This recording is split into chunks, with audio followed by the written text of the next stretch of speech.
Hey everyone, and welcome to the channel. My name is Ash, and I'm here with a review for Omen of Sorrows on the PS5. Now, this was published by eastasiasoft Limited and was released on the 23rd of March 2023. Now, this had previously been released on Xbox. I have the original game on my Xbox. I bought the Xbox One version a while back, but this is a brand new next-gen version. Now, eastasiasoft will kind of send us a copy for this review, so big thank you to them for that. But before we jump into the review, let's take a look at the trailer and see what it's all about. It's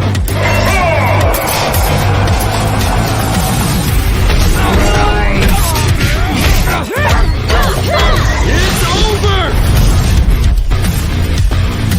Don't look down on me. No further. Pitiful.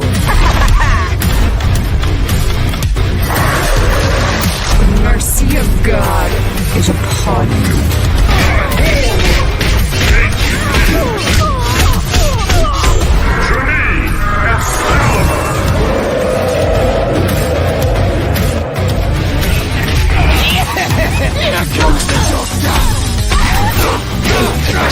You have been judged.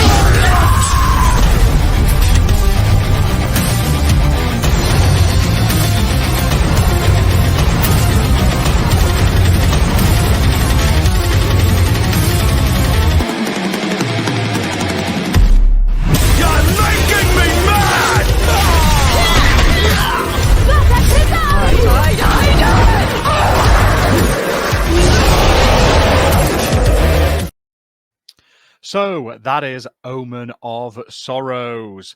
Now, like I say, had previously played this game, but I've gone back into it with a fresh sense of openness to it, because the original game, while not being the worst game I've ever played, was lacking in a lot of areas. So this is basically the definitive edition of the game. So by that, it includes extra character, it includes a brand new sort of enhanced story mode, and it also has cross-platform online play.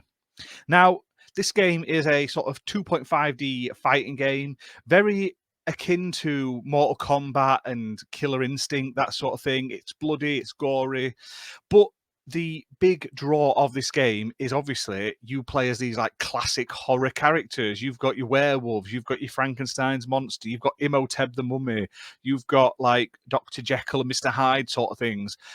And that's what originally drew me to the game, because I really like that sort of style, the horror characters and stuff. And I was like, oh, imagine them all in one game. That's pretty cool. And I was looking forward to playing it. Now, while the original game was lacking, these new additions are quite nice. So there is a additional character added to, which was added as DLC for the original release, which does bring it up to 10 characters. Now, that is it, unfortunately. There isn't a huge amount of variety, which is one of the downsides to the game. You can't unlock any characters or anything like that from completing the story mode, which is a shame. You think there could have been like 1 or 2 secret characters to unlock. But you get those 10 characters, and each of them is obviously unique in their own sense. And you also have like the finisher moves similar to Mortal Kombat. You get your opponent down to very low health, and it's like tells you to finish them off. And each character has a move basically that you can put the right combination in to defeat your enemy in style.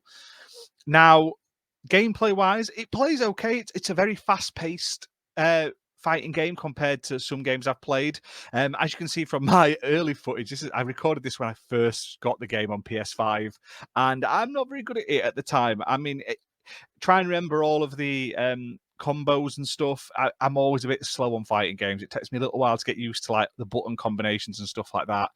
But at least the game had the story mode to sort of ease you in, get used to the gameplay before like you go online or you play multiplayer and stuff like that.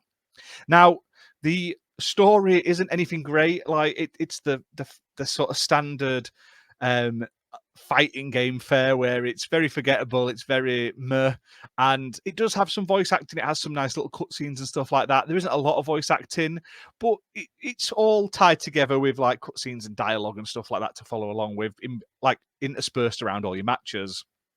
Now, outside of the story mode, there's also like a survival mode and stuff like that. And then you've also got your online play, which is the main sort of aspect that'll keep this game going for a long time. And the addition of the cross-platform multiplayer is great because obviously this game's now out on Xbox, PlayStation, Switch, and PC. So having cross-play is a very nice addition. Now, the game runs quite smoothly at 60 FPS. Like I say, every now and again you probably might notice a drop frame or two, but overall it runs and plays very smoothly. I mean, it's not perfect, and you're not going to drop Street Fighter 6 and this isn't going to be your next big game, but for an indie fighting game that is priced at £15.99, you'll get a few hours of content out of this and a bit of enjoyment. Like I say, it's not perfect. There's a little bit of unbalancing and stuff like that. But overall, like I say, I like the uniqueness of the characters. The character models are decent. The environments are nice, but they're a bit lacking. Like when you see Street Fighter and all the environments are busy and there's things going off, it's not as bustling as those sort of games. Obviously, it's an indie game. They don't have that sort of budget and stuff, but it definitely feels like they've tried to sort of mimic Mortal Kombat's sort of UI and everything with horror characters. And for the most part, it's not bad. It's a decent attempt at a game, like a fighting game. It plays well. It could just do with a bigger roster and more to keep you coming back. Now, I believe you can unlock sort of like customization options for your like profile for your online play, but I would rather unlock like new skins and new characters and new modes and stuff like that. However, like I say, beggars can't be choosers, and I had fun with the time I played. Is it perfect? No.